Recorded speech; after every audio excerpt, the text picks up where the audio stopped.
Modified radical mastectomy. Give a round of applause.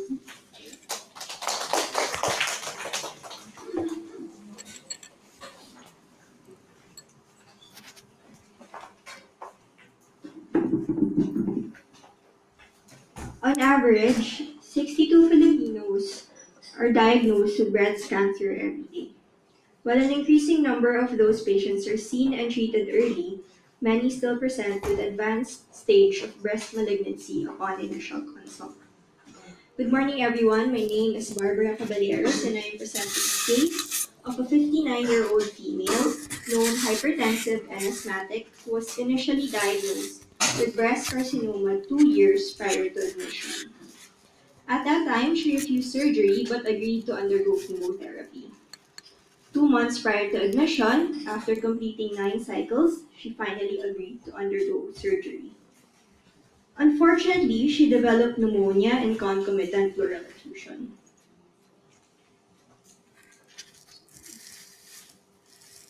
Thoracentesis indicated that while there was heavy growth of H. influenzae, the pleural fluid was also positive for malignant cells. Drainage of the fluid and a regimen of antibiotics helped resolve the patient's symptoms, and she was eventually discharged well. In fact, prior to admission, she was cleared for surgery from both cardiology and pulmonology services. Hence, she was admitted for scheduled radical mastectomy and referred to anesthesia service. Preoperatively, she was seen awake, conversant, and not in cardiorespiratory distress. She denied any pain or difficulty in breathing. However, physical examination revealed tachypnea at 30 cycles per minute, oxygen saturation at 93 to 94% at room air, and decreased breath sounds over the left lung base. Chest X-ray confirmed the suspicion of pleural effusion. She was thus classified as ASA physical status 3 for hypertension, controlled bronchial asthma, and invasive ductal carcinoma with concomitant pleural effusion, likely due to malignancy. Given her pulmonary status, she was stratified as moderate risk for developing pulmonary complications. The initial plan was to perform surgery under general anesthesia. This was replaced with paravertebral block for the surgery. Patient was instructed to fast 8 hours prior to the procedure, and venoclysis was initiated.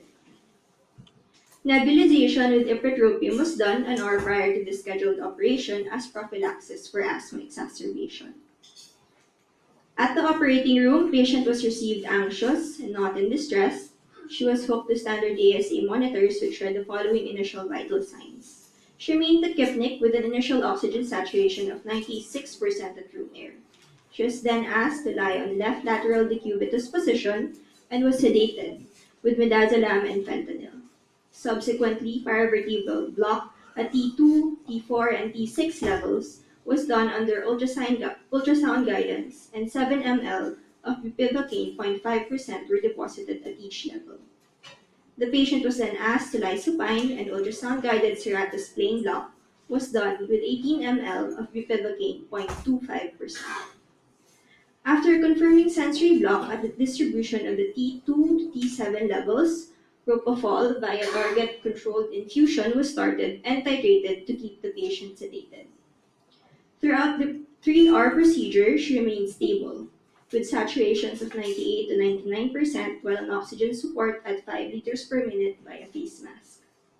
Her recovery room stay was equally uneventful. Post-operative pain was scored at 2/10, and vital signs along with oxygen saturation remained close to baseline. Patients diagnosed with breast carcinoma may present with a slew of complications and comorbidities. In this case, the patient had concomitant respiratory signs and symptoms indicative of pleural effusion. Accumulation of pleural fluid has threefold effect on lung physiology. As one might expect, restrictive respiratory pattern characterized by decrease in total lung capacity and functional residual volume occurs. Most prominently in the bases where fluid tends to accumulate due to gravitational forces. Secondly, the larger chest wall volume compromises effective inspiratory muscle contraction and particularly that of the diaphragm. Lastly, pleural effusion causes ventilation-perfusion mismatch and promotes a right-to-left shunt. Overall, there is a decrease in oxygen reserve and an increased propensity for hypoxemia.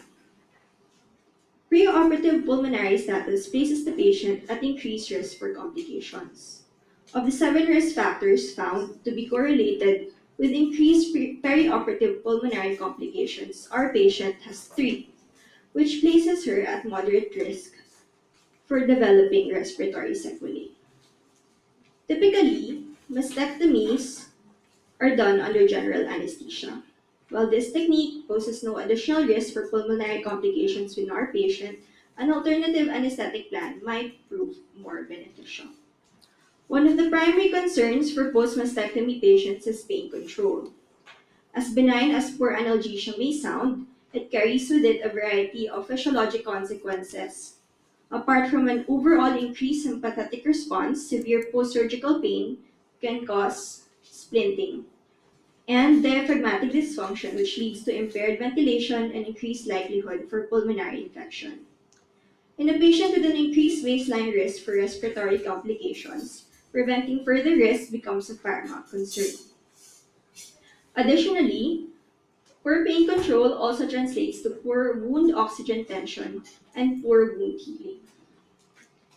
Our patient's relative decrease in perioperative saturation then places her at increased risk for delayed wound healing. Equally as important as acute post-surgical pain is chronic pain.